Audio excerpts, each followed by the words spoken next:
शेतकऱ्यांच्या प्रश्नावरून अमरावतीमध्ये काँग्रेस आक्रमक झालेली आहे। सरकारच्या निषेधार्थ काळी दिवाळी साजरी केली जाते आहे। चांदूर रेल्वे तहसील कार्यालयावर अनोखं आंदोलन केले गेले। शेतकऱ्यांनी काँग्रेसच्या कार्यकर्त्यांकडून काळी दिवाळी साजरी केली आहे। सरकारने शेतकऱ्यांना दिलेली मदत तुटपुंजी आहे अशी भूमिका असा आरोप काँग्रेसने केला आहे। अमरावती जिल्ह्यातील चांदूर रेल्वे तहसील कार्यालयासमोर बेसन भाकर खात शेतकऱ्यांनी आणि काँग्रेसच्या कार्यकर्त्यांनी काळी दिवाळी साजरी केली।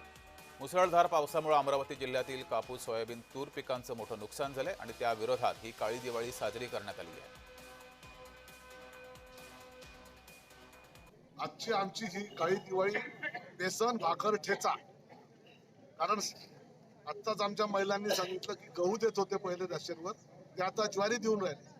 म्हणून शेतकऱ्यांना गव्हाची पोळी सुद्धा नशिबात नाही, मजुरांना गव्हाची पोळी नशिबात नाही। म्हणून आमच्या शेतकऱ्यांनी बेसन भाकर ठेचा खाऊन काळी दिवाळी तहसील ऑफिस समोर, एसडीओ ऑफिस समोर साजरी केलेली आहे।